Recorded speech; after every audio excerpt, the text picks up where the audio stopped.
Hey guys, it's Chad from the Teach Better team, and I am here with the amazing Blair Edeker. And today we are going to be diving into making an entire grid live right here for you. And I cannot wait to start this conversation and get to work. So we'll be right back in just a few seconds.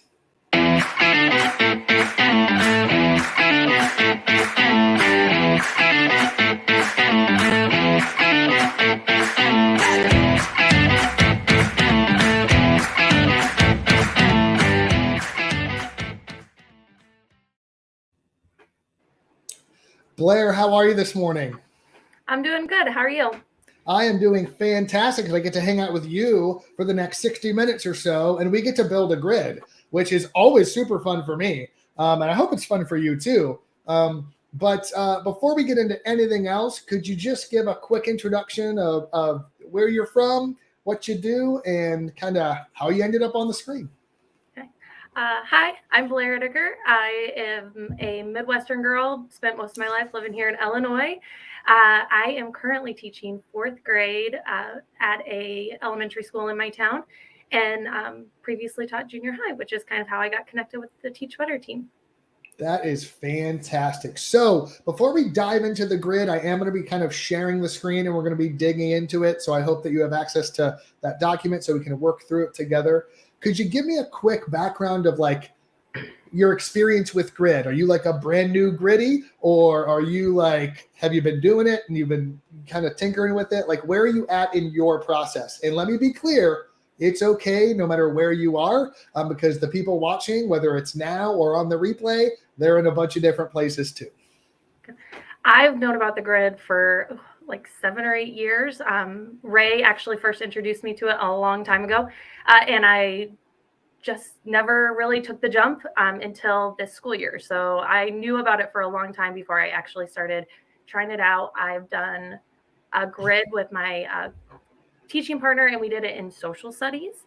And we really, because in elementary school, you teach so many subjects all day, we were just feeling overwhelmed by all the subjects that you had to cover every week. And so we decided to give it a try this year, and I've really liked it in our social studies curriculum. And I'm excited to build one in math because I've never done that before. That is fantastic. Something I want to highlight that you just said is that you started with a single subject in an elementary setting. A lot of times when elementary teachers first hear about grid, they go, but I teach all the subjects. Do I have to grid everything right now? And it's very, very important for you to realize you can dip your toe in the water. And oftentimes, like you just said, and maybe this is why or maybe not, people will choose science or social studies because it's a less risky move because of the high focus on math and reading, right?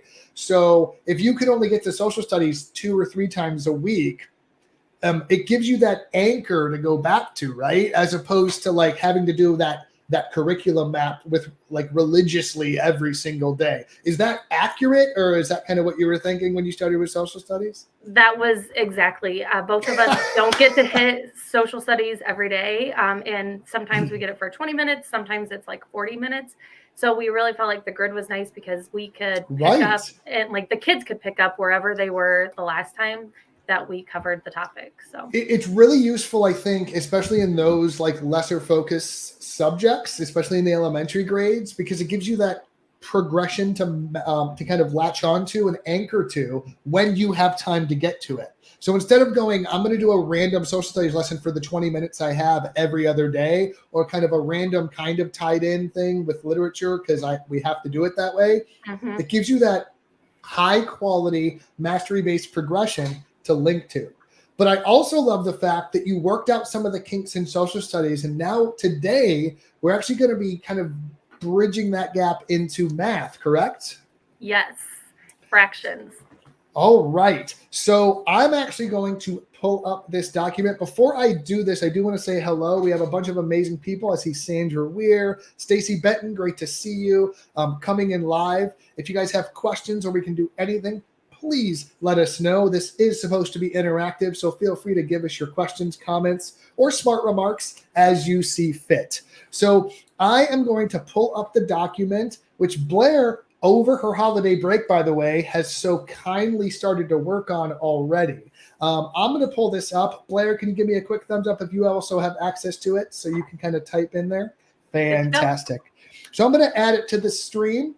I hope everyone can kind of see this. I am going to pull this up. And the first thing I noticed about this is, Blair, we have a lot of standards that are kind of in your curriculum map or that you're supposed to be covering in this unit. Could you talk a little bit about the topic and the focus of this grid in general, and then how we are going to kind of approach the standards we have to cover? Like, where are you getting these standards from, I guess, is my question. Is it like an internal district document? Is it a preset curriculum? I want to talk through how you're getting these things on the page or what's guiding that for you. So it's a little bit of both. Our district does use a preset curriculum program that's a spiral program.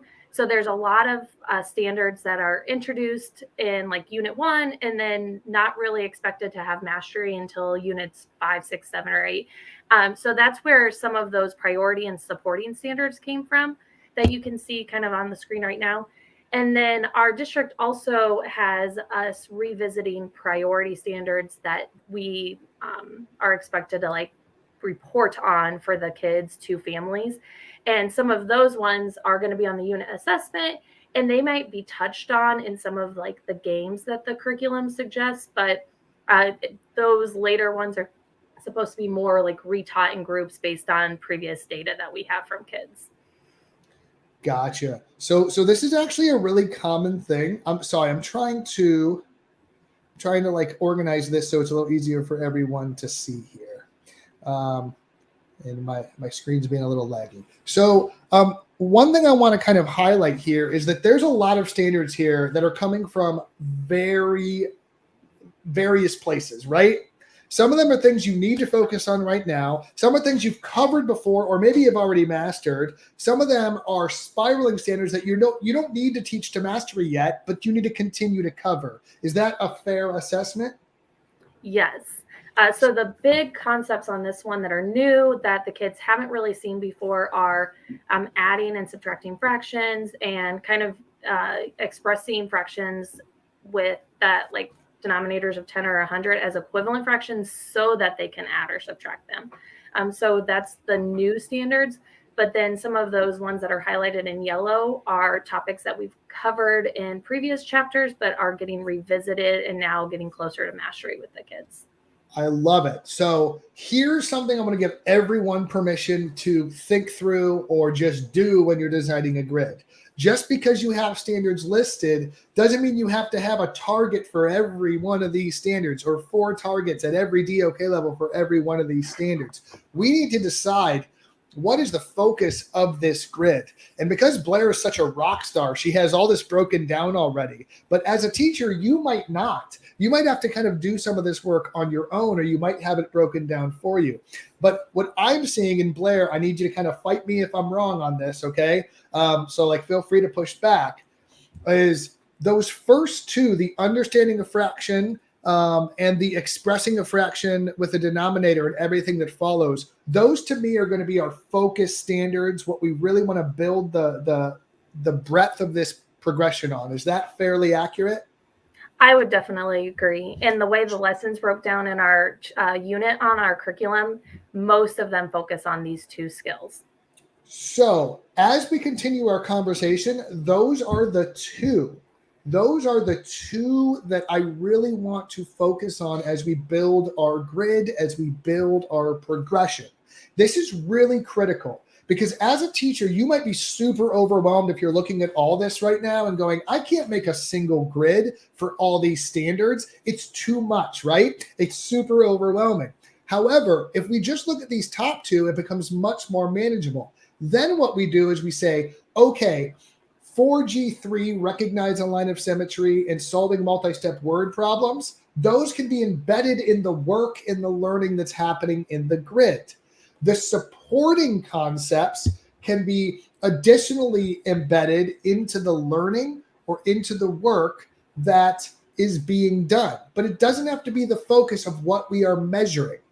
And then there's concepts that were previously taught that we can keep in our brains as things that we can include without having to teach from the beginning. So I wanted to really walk through this because Blair, like this is one of the best standard sections of a grid document I've ever seen, how you broke this out. And I got really excited when I saw this. But I really wanted to talk our audience and all of our viewers through the idea that just because you have 6 to 8 standards sitting here doesn't mean we have to make a grid covering and measuring and assessing 6 to 8 standards. Does that make sense, Blair? Yes. So when we go to the next step, which is identifying the depth of each of these standards so we can start to develop our targets, I really want to focus on 4NF3 and 4NF5. I hope that makes sense to everybody watching, but this is really, really important. The reason it's important is because if you try to make a grid for all these standards, you're not only going to have like way too many objectives and targets that you don't know what to do with, but your grid's going to get gigantic. You're going to have like an 8-page grid, and then it's just going to get really, really cumbersome. So I really wanted to highlight that, mostly because Blair's a rock star and she broke this down so amazingly well. So if you don't have an awesome person on your team, or you yourself aren't as awesome as Blair, it's okay. I mean, not everyone can be that awesome, and that's all right. But we can really take this step by step and go, what is the focus of the grid? What am I measuring through this grid? What is supporting that measurement or already supposed to be have been learned? What are the supporting concepts that have already been covered? And what have they already mastered that I can include without worrying about them not understanding? All right. So that is, I think, a great overview of kind of where this is coming from. Okay. And people are already sharing how awesome you are, Blair. So apparently I'm not alone in this assessment. So I want to focus on the DOK level first of these first 2 statements. Okay. Mm-hmm. So understanding a fraction as a sum of fractions, or understanding the addition of as joining and separating parts referring to the same whole. Now, me, when I'm reading that first statement, I'm thinking DOK1, but I'm thinking DOK1 based on the language being used, not my understanding of math. So I'm going to have you either agree or say, no, I think there's more depth to this and it's more of an application. But my first inkling is that just understanding that a fraction is something would be depth of knowledge level 1. Do you think that's like fairly accurate, or do you think there's more to this statement in the math side of things? I think that's pretty accurate. And especially with how our curriculum addresses that, mm-hmm. I really think they're more focusing on what is a unit fraction? How can we decompose a bigger fraction into those unit fractions? So it's more of that vocabulary kids are using. Yeah, it's like, what is this? And what are the components of it, right? So to me, like that's, so I would actually label that 4NF3. I would put little parentheses at the end of that statement and just put DOK1 next to it. So we have it as a reference as we continue to work. Does that make sense? Yes. And that's just something I like to do when I'm looking at the standards, because then it gives you that thing. That means by the end of level 1 on the grid, they should have met the level of the standard. Does that make sense, Blair? Yes, it does. So we may start to make the grid and we're like, wow, there's a little more to this. This is actually a higher level because we kind of misaligned it. But for right now, we can put this as a level 1. So next is express a fraction with a denominator 10 as equivalent fraction with a denominator. Wow, this is like super heavy in math terminology that I'm going to butcher. Okay. And use this technique to add fractions with respective denominators, 10 and 100. So then it gives kind of an example there, right? So we really want to focus on that first statement. Now, for me, this is an application of understanding. This is an application of a process. Therefore, this is kind of feeling like a depth of knowledge 2 or a DOK 2. How are you feeling about that assessment, or do you think there's a little more to it? Is there any comparative analysis we have to worry about here, or is like DOK 2, is this kind of like a plug and chug sort of process? So I think it's actually, I would like to kind of revisit just what is an equivalent fraction as like a DOK 1. We Yeah. covered that in a previous unit, but then I think when you really get into the chunk of what they're doing here, it's definitely in that DOK2 level, because they're going to have to apply that. And we have a lot of models that the kids can use to go with this. So like there's a lot of visual comparison that they can do if they are having a hard time understanding like that these are equivalent fractions. But I think most of what they're going to be covering in this is that DOK2 level. And then there's some options where we can kind of challenge some kids, I think, later on with this. But for the most part, mastery would be. So I absolutely love where you just went with that part of this conversation, because this is how I want teachers thinking about when right now we're just looking at what is the standard asking us to do and at what depth is that standard, right? Because we've now identified it, we can now, when we develop our targets, say, what do they need to know before that, which is that DOK level 1, that prior knowledge that they need, or what can they extend to? So that doesn't mean we don't mention fractions on level 2, 3, and 4 because we're done meeting the standard. It means we're extending that standard. But the crucial aspect of this is if these are the 2 standards we're focused on, that means by the end of level 2, because these are our focus standards, that is where we would need every student to get to on the grid. That is our benchmark for where we want every student to get to is the end of level 2, because the highest standard that we're focusing on is level 2. Does that make sense, Blair? Yes, it does. So right now, like the reason this conversation we're having is so important for everybody watching, whether it's now or on the replay, is that when you're breaking the standards down, knowing where they end up from a cognitive depth or a depth of knowledge is critical, because now we know at what level we need to measure the standard and where every child is expected to go. That does not mean we cannot go further. It does not mean we can't teach below that, but it means at the end of the unit, when everything's said and done, when they're done with their grids, every kid can do both of these things at these levels. So I hope everyone understands that. A lot of times this part gets glossed over a bit. In our workshops, we spend a ton of time on it, but when teachers kind of work on it on their own, they just kind of go, okay, here are the standards. Let's start putting stuff in boxes and then let's go. But taking the time to understand this can be absolutely critical. So we can go through the other parts, the other standards here if you want, Blair. But for me, I would, at this point, start developing targets and then come back to these standards when we start to make our grid. Does that make sense? Yeah, I feel comfortable with that. Awesome. Well, I'm glad because, So looking at our document, we're going to take these 2 standards and we're going to feed them into this next set of the document. So let me organize myself here. So I'm actually going to copy these.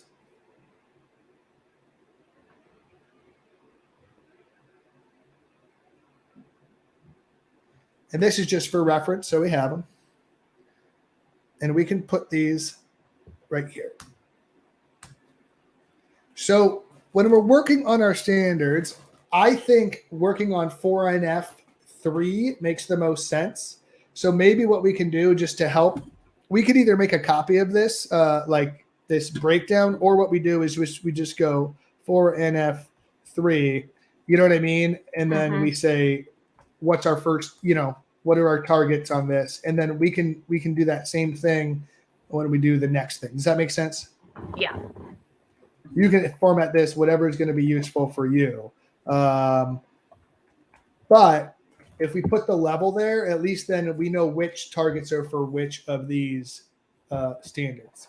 So I actually like the fact that you stole some language from the standard here, and I think we can actually just plug and chug it right here. Would you agree with that? Mm-hmm. And I added that in that parentheses, that fraction decomposition, because that's one of those big vocabulary words the kids are going to hear a lot in that. Perfect. So one thing I want to articulate here, I'm going to make this a little bigger so everyone can see. One thing I want to articulate here is that we want our targets to be measurable, right? So the term understanding is hard to measure, in my opinion. Is that fair though? Like, whether you understand or don't understand something. So sometimes it's nicer to use more measurable words when we're developing our targets. So saying something like,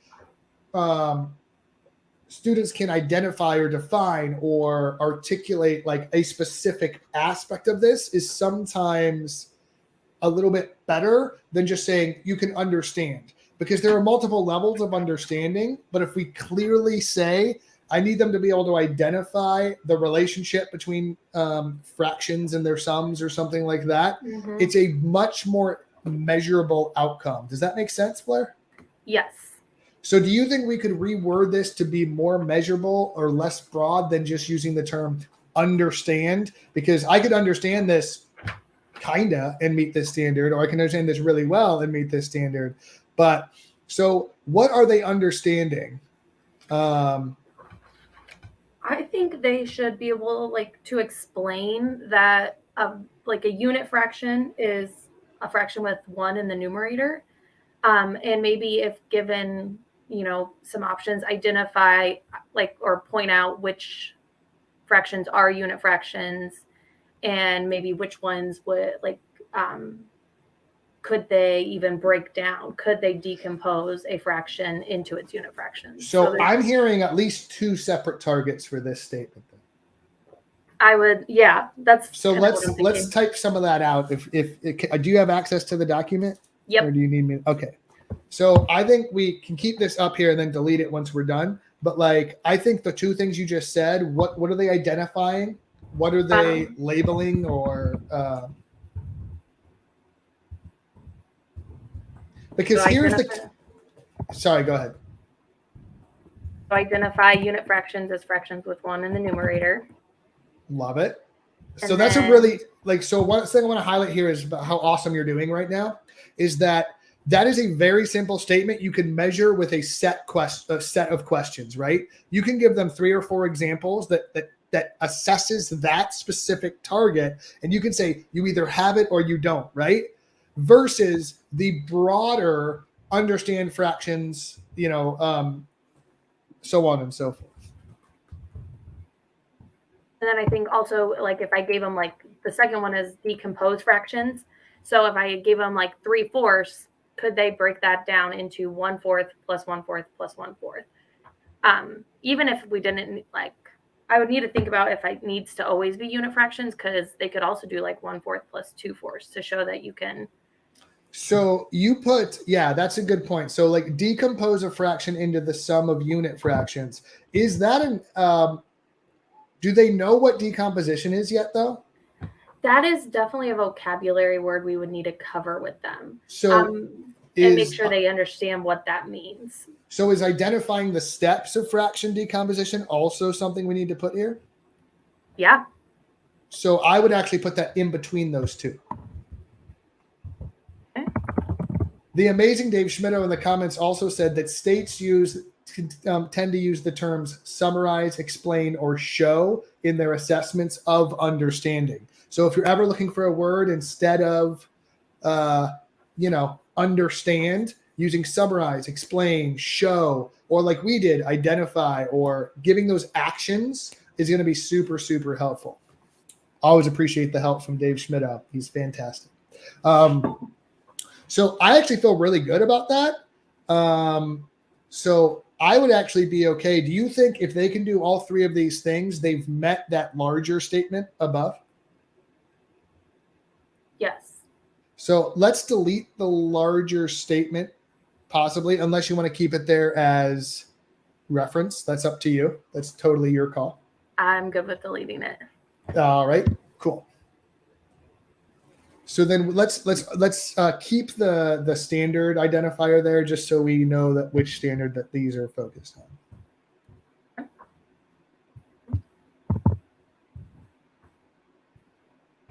Oh, that's a money sign. That's all right, because all this is money anyway. We're doing good. Sorry, that was the worst dad joke ever. I apologize to everyone watching right now. So let's go to the level 1 aspects of 4NF5. 5. Express a fraction with a denominator 10 as equivalent fraction with a denominator 100 and use this technique to add two fractions respectively. So we're going to have them to be able to define, identify, maybe summarize or explain what an equivalent fraction is, probably, right? Like, so let's talk through. I would say, like, all based on previous units, most of the kids really do know what an equivalent fraction is there, but a lot of them still need help in identifying identifying different equivalent fractions. Perfect. So I think that's important then as a foundational component, because remember, the standard we're breaking down right now is not a level 1 standard. Therefore, we don't need to meet the standard yet. We need to lay the foundation. Maybe I want to maybe say even explain the steps for finding an equivalent fraction. Ooh, I love that. Explain the process, explain the steps, summarize the, I like explain. That's really good. While you're typing that, I want to go to a question from Stacy. Stacy said she wanted to clarify if students master level 2 on the assessment, are levels 3 through 5 considered an enrichment? And in the context of what we're looking at, state levels 3 through 5 would be considered enrichment for those two standards, because once they've met the depth of the standard, they've met the minimum requirement set by the standard. So once a student has met that, now the student has met the minimum requirement for that grade level of that standard. This is actually a really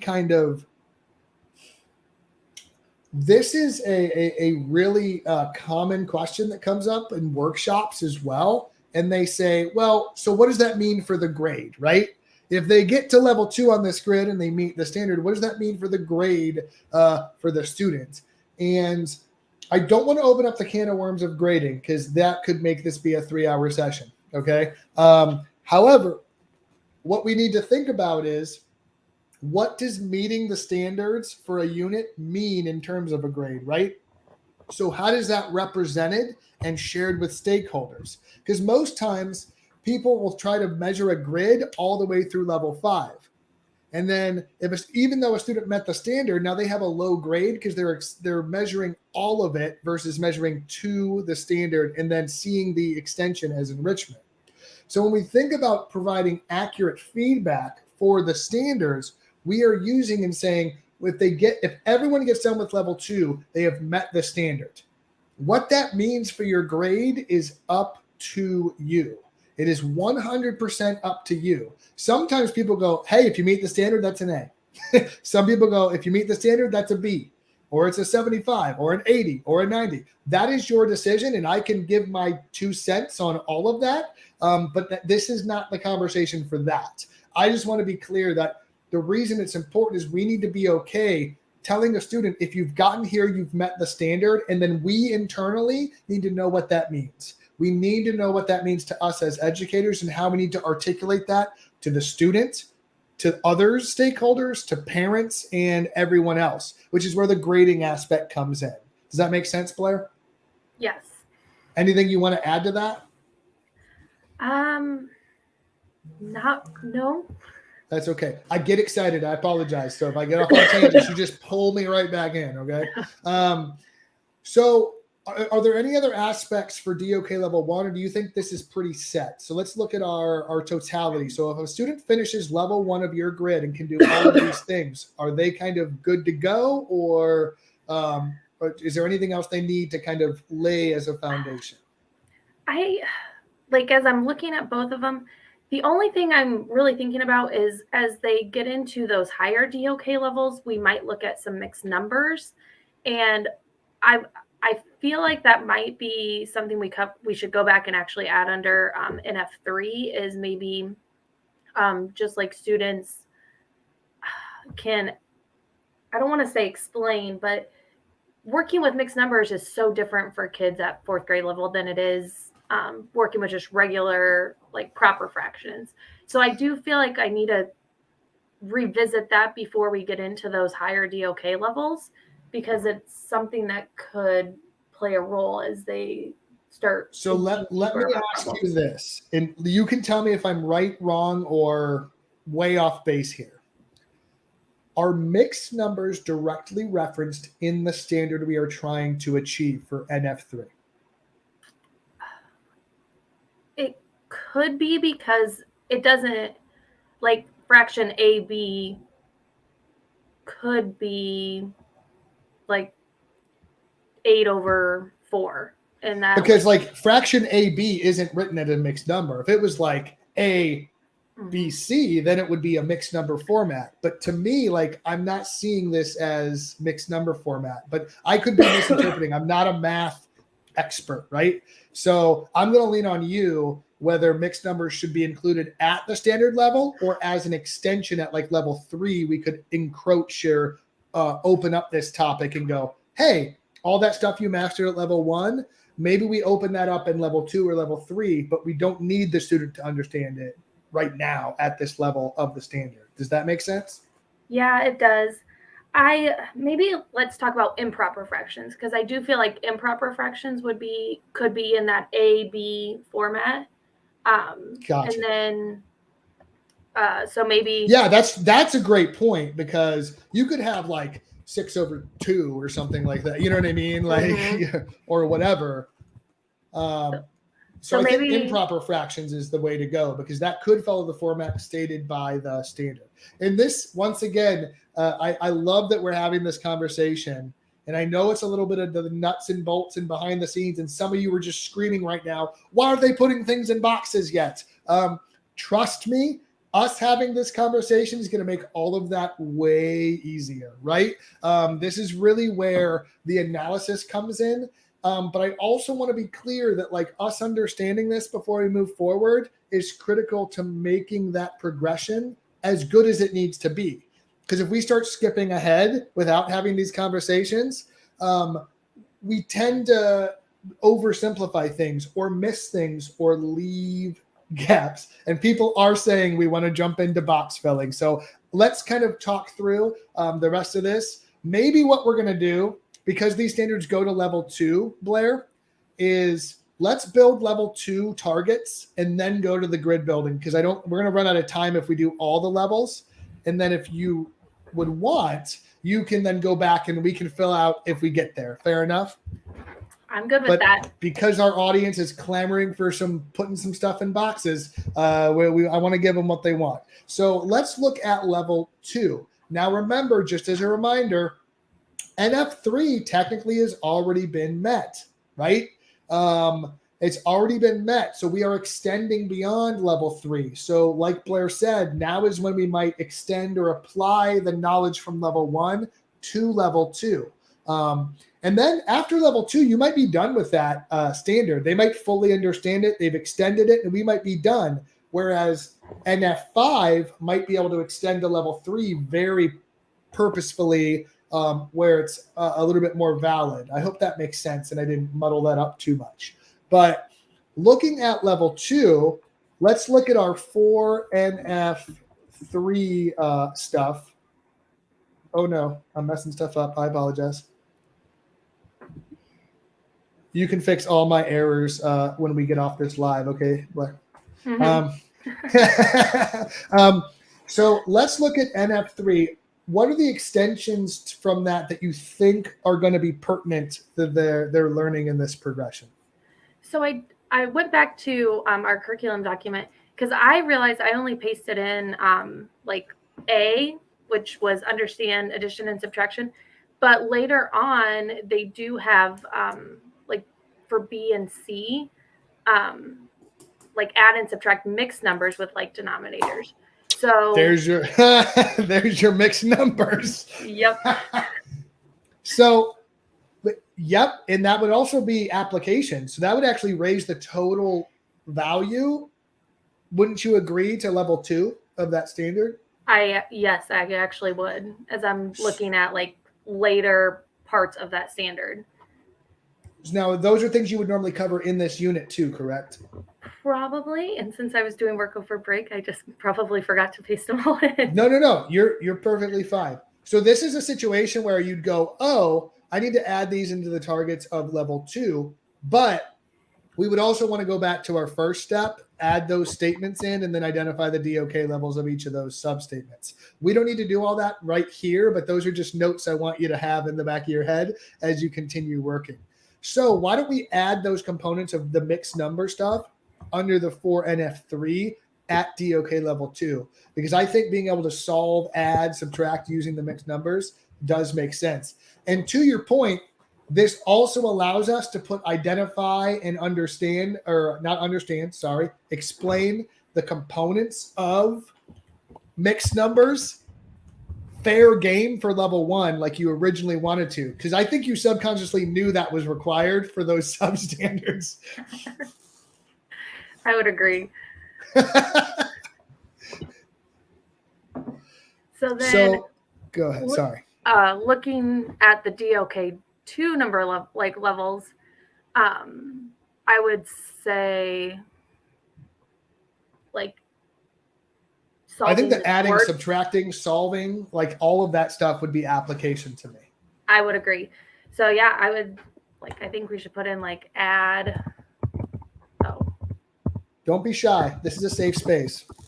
And by the way, I would love to see some green hearts for Blair for just putting her brain and her planning document and all her work just out there for the world to see now and on the replay forever. I know I don't mean to stress you out, Blair, but like this is absolutely awesome. And I can tell you, Blair, whether you realize it or not, when we do this type of work, there are so many other teachers that are struggling through these processes, working through these processes, or just wondering what these processes look like. Where hearing me and you talk through it and you thinking of and rehashing these things is going to give so many people more confidence to take the first step. So I personally want to just thank you for being awesome, but I want you to realize that like this is okay. It's okay to struggle, fix, misspell things, all those things, and then fix them later. Like this is not a clear cut. Once you're done, it moves. And the amazing Katie Miglin also thanks you for your vulnerability. She knew. I've been very nervous about coming on and doing this. So you are doing fantastic.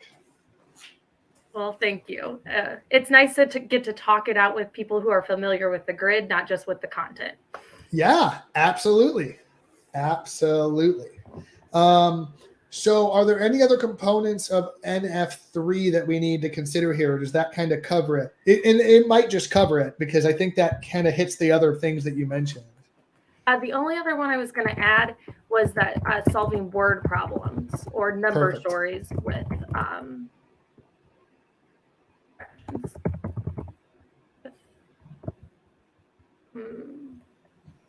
So Candace Miller just said that their district kind of says, hey, what is the success criteria? We're creating success criteria right now for each of these levels. So Candace, you can make those two things synonymous, right? Your objectives and learning targets are synonymous with your success criteria because it's level based on depth of understanding. So when they can do something at a certain level, that's the criteria you're measuring against. So these should absolutely be aligned to your success criteria if your district's using those terms. So Candace, thank you for bringing that up. I love where this is going, and I think we have one more, and then we need to start putting some stuff in boxes, or people might get out their pitchforks, okay? Let's go to 4NF5 now. Now, this is important. This is something I want to be very, very clear about. I highly recommend you pillage, steal, borrow, take language from the standard at the standard level. Does that make sense? Yes. So when we are writing language for the objectives at the standard level, I always want to go and steal it, if possible, from the standard. So even where it says express a fraction with the denominator 10 as an equivalent fraction with the denominator 100, that can literally be a target that we use if we want. Okay. So should that be what we did maybe down here? Express a fraction with the denominator.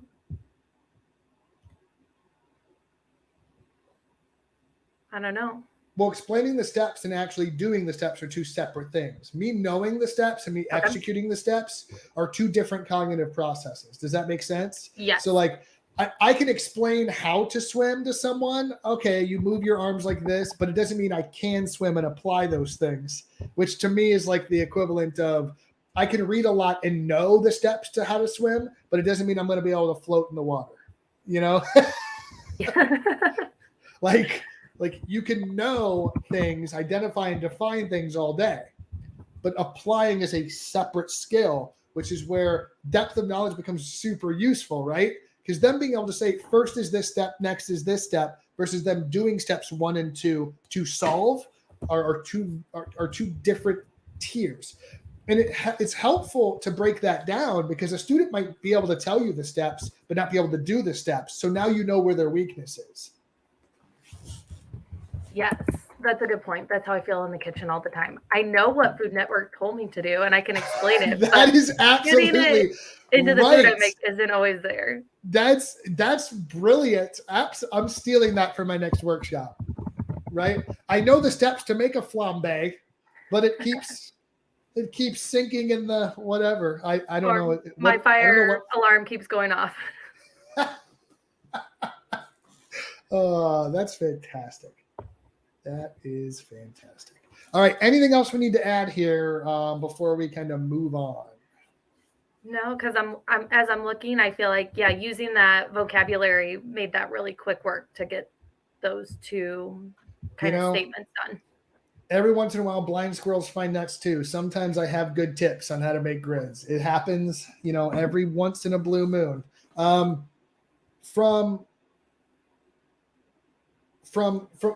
this point, a good self-check I always do at this point in the process is I read the targets, and we've already done it through our conversation, but any teacher that's in this process, I would have you read these targets, go back to the standard and go, did I get everything I needed to?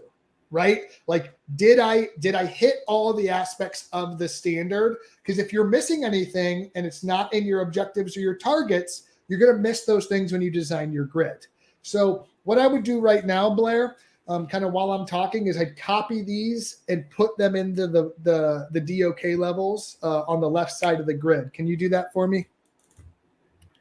Down so here at the bottom? Yeah, in the boxes. We're in the boxes, finally. Yay.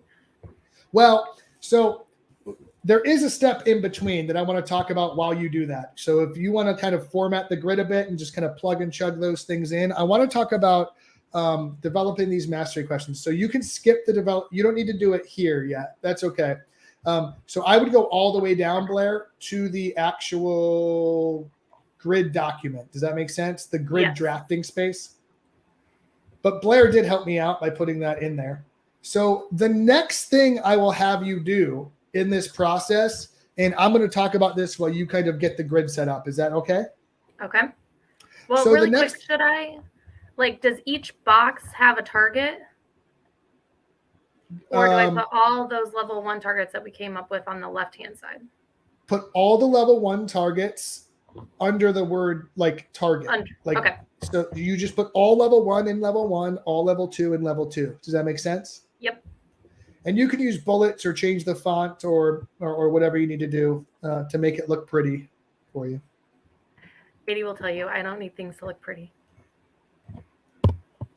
I was always weird with that stuff. It needed to look the way my brain wanted it to look, or I was not happy. And teachers fall on different aspects. So the big thing I will say is formatting only becomes important when it affects students' readability or student access to what they need. So if you're formatting something and a student cannot understand what they have to do because of the formatting, you should fix that formatting. But if it's still clear and they can use it, everything's peachy.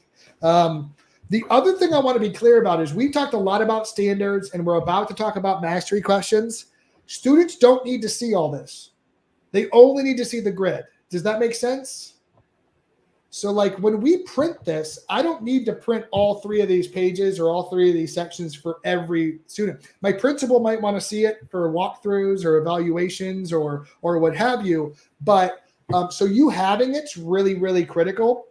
However, for the student side of things, they really just need the grid. That's really what we should end up with. But then you know where it all comes from. So I don't need students to know what the mastery questions are. They will see the objectives on the grid anyway. But when we're looking at our next step, it's how are we measuring? How are we measuring all of the targets that we just put forth? So what I would do then is put each of my targets into this aligned target. So the way I would do this is I would say, I'm going to go up to our targets here, and I'm going to say identify equivalent fractions. Let's say I'm going to work with that just to show everybody this step in case they're curious.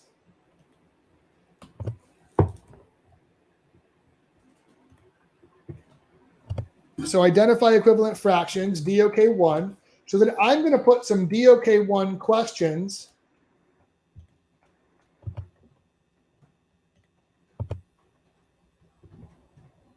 here.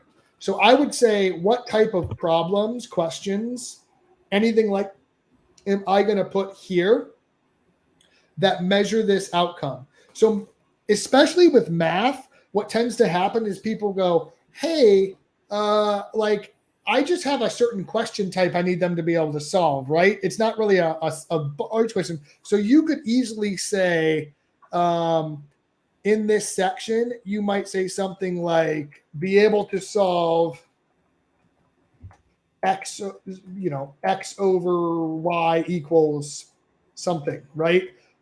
So I apologize for my equals G over H. Like you could put something like that as your mastery questions. And then if you want to measure the mastery of a student on that specific target, you have what you're going to measure it by right there in that. That's actually why the mastery questions are important. It gives you a question bank or a bank of measurable outcomes that you can utilize. Does that make sense, Blair?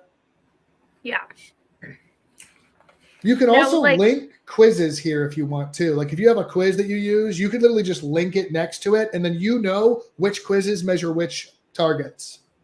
That was actually going to be my question, because we have some like pre-made assessments that we're supposed to give from our district, so I could just put in those type of questions. You could put quiz 1, questions 1, 4, 8. You know what I mean? And then link it, and then based on that outcome, what each of those components measure.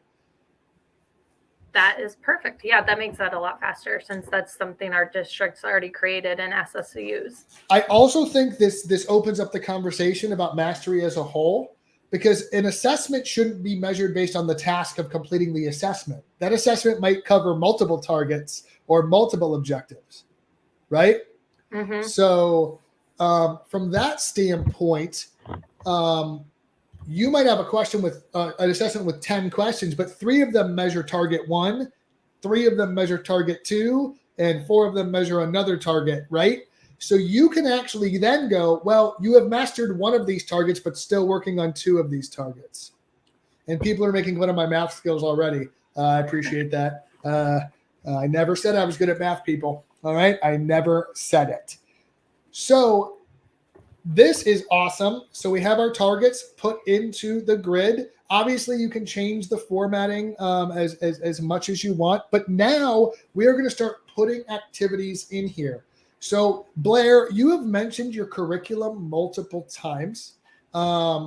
You've also kind of mentioned that you have various resources. And this is really when the rubber hits the road, because we've done the nitty-gritty work behind the scenes. So now we have to go, what are kids going to do to learn these targets? Now, when we're doing this, we want to look at the level or like level 1 as a progression, as a whole. So we don't need to cover every one of the targets, every single square. Does that make sense? Yes. But by the end of the level, we want to make sure that we have covered everything we put in that green box. Are you with me still?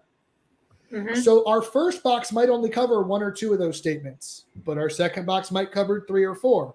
And then we might have other that's, covering all of them, or a review of everything. So as long as it covers everything, we're good by the end of the level.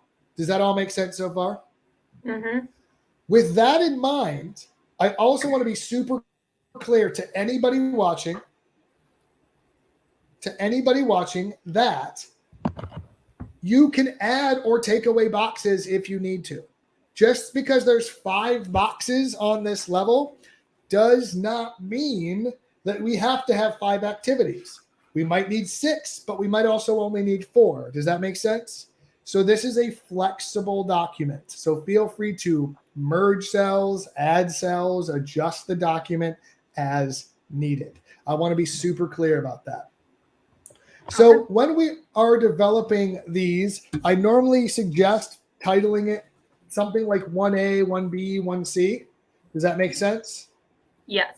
You can, some teachers use like just alphabet, like A, B, C. I like to put the level. I don't know. Do you do it a certain way or? With our social studies one, we did like 1A, 1B, 1C. So I think that would be good continuity because the kids already look at that. So when we are building out our boxes, we want to make sure that the student has everything they need to complete the activity in the box itself. So I usually like to put like a title of whatever the activity is. With like a short either explanation or a blurb, maybe like a 2-word, 3-word explanation, something like that. What do they need to complete the activity? How are they experiencing? How are they learning? What are they actually doing? Does that make sense? Mm-hmm. And then how are they being assessed? So what are we doing to check for mastery? Go ahead. Oh, no, finish your thought. And then I was starting to think out loud. So like go ahead. Like, so that would be like, you know, our curriculum comes with like a math journal. That would be, you know, we could say like, just like math journal page, whatever, if that was something we wanted to use to check for readiness. Yeah. It could be completing that reflection. Absolutely. So one of the things I want to highlight here, and this has changed probably in the past 2 years as smarter people than me continue to have conversations. And one of the things we realize is we used to call these mastery checks at the end of each box, or that's what I used to call all of these. And a misnomer is that a student has mastered everything in 1A before they move on to 1B. Well, we know that that might not be true, right? They might still be learning those things. We're just assessing, are they ready to continue learning? So within a level, they don't need to know everything that they looked at in level 1. So we've changed this language to check for readiness.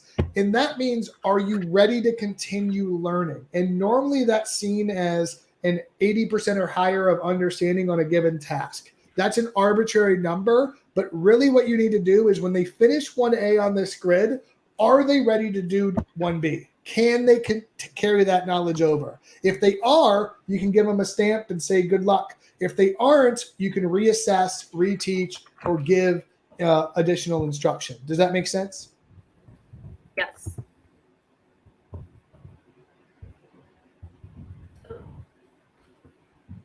And like when you say like these checks for readiness, and I think this is something with our social studies one that we didn't do very well, is like the kids should be kind of like, you should have some way of seeing these checks for readiness like Correct. When they're doing them, so that way you really can tell them if they're ready to move on or not. Yeah, so let me be clear. There should be teacher eyes at some point or as often as is manageable. So you might have a couple of these boxes that are like self-checks. Maybe you have an answer key ready or something like that. But one of the activities we do in our grid method workshops is we look at the pros and cons of any type of assessment, right? Self-check, super easy to manage. But the downside is students will take advantage of it, right? So like if they're self-checking every single time, they're going to get further into the unit without maybe even having understood what's happened prior. But maybe 1A, there's a teacher check. So you get eyes on the ground, make sure they understand it. But 1B, maybe that's a self-check. Maybe 1C is a peer check. You have to get checked with a peer. And 1D is another teacher check. As long as you're not overusing one type of check or like self-checking, it can be a great tool to reduce your stress level to manage the process. Does that make sense? But as soon as you start overusing any aspect of assessment, the cons start to grow and the pros stay the same. So like if I'm doing student conferencing, for example, the pros of student conferencing after every activity are amazing. Like you get tons of feedback, one-on-one time, easy to intervene, all of these things, right? Mm-hmm. But it's going to suck up all your time as a teacher and you're going to hate it because you're doing it all the time. So that's an example of, yeah, you should have some one-on-one checks for students, but you shouldn't be doing it all the time. You should maybe have that once a level or twice a level, not every single time. So it's really about mixing it up to get the most benefit from the various types of assessments or check for readiness that you can do. Does that make sense? Yes, it does. So if anyone's looking at their grid that they're designing along here with us, if you are designing a grid with us, and then you look at your whole level 1 and you have self-check every single time, change it, adjust it, get your eyes on that work and that thinking as often as possible, which is in a way that's manageable to you. All right. So we are actually starting to run out of time, Blair, because this hour just flew by. And I had so much fun. So I just wanted to give us a little bit of a heads up. So let's see if we can build out this first square so that people have an example to go off of. So the title of this is fraction decomposition. Is this a like a worksheet? Is it what is this? So I was like looking at what the curriculum kind of already has in place, so I'm not recreating everything. They have some like 4-square graphic organizers that the kids could complete, maybe as I like do a video of what the lesson would be if I taught it whole class. So I would say they definitely need the worksheet to go along with that. And then there's a math journal page where I think I would actually save that for like level 1B, because that's actually having them start to decompose those different fractions. Yeah. Right now I'm trying to focus more on the identifying unit fractions. So then I think I would, for the check for readiness, I would maybe have just, 1 or 2 problems down at the bottom of this page that say like circle all of the unit fractions that you see. And then also like put this maybe have them put the number order of the steps for decomposition there. Gotcha. Because that would really that would be me introducing it. And then level 1B would be talking about the different ways that you can decompose a fraction that doesn't always involve unit fractions. Right. And you said you might make a video. So like what we could do is we could put plus watch video. Okay. You know what I mean? Mm-hmm. And then what you can actually do, here's something that a lot of people, what tends to happen with grids is people think that they're putting enough on them, and then the students get it and they're like, what do I do for 1A? Where do I go for this thing?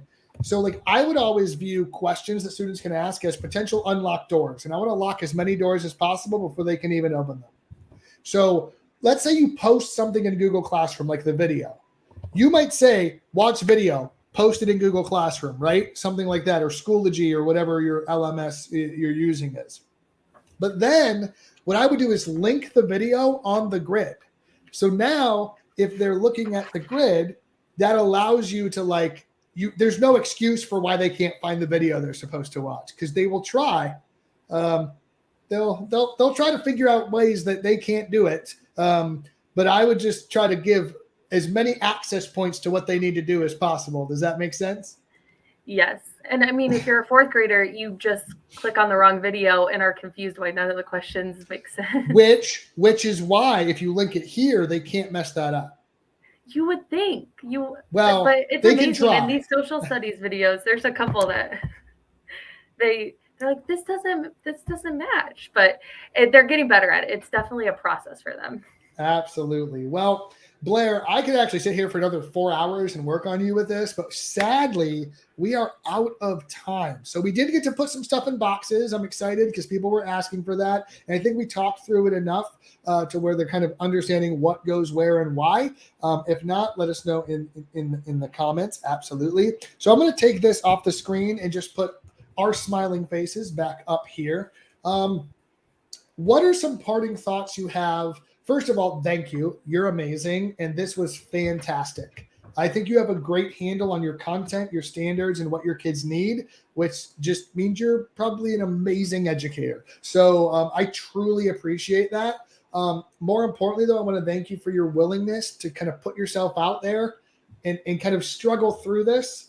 And I hope that everyone saw that I don't necessarily know all the answers either, right? Like we had to talk through and argue a little bit about some of those things and think through them. So this is a process and it's okay. What parting words do you have for anyone watching or who watched this who might be scared to start the grid or maybe is struggling getting through the process of making their first grid? Do you have any thoughts from your perspective that might be helpful? I think just be willing to take the jump. That was probably what held me back for those 6 years that I knew about it and didn't do it, is be willing to take the jump. Nothing in this that you create is going to hurt kids. So even if it doesn't go perfectly the first time, it's growth for both of you. And then if you have a partner, somebody who'd be willing to sit down and work with you, that was the most helpful part of today, is just having somebody to sit down who's familiar with the grid or the content, preferably both of you have it, and just start to brainstorm it out together. Because I kind of get lost in my head when I'm doing it by myself. So having another person is really helpful. I don't think I could have said that better myself. No part of this is going to hurt kids. It's all going to be helpful. So even if it's not perfect, you're still stepping in the right direction. Backwards design and the way these things are planned out is just good planning, right? It's research-based, high quality planning.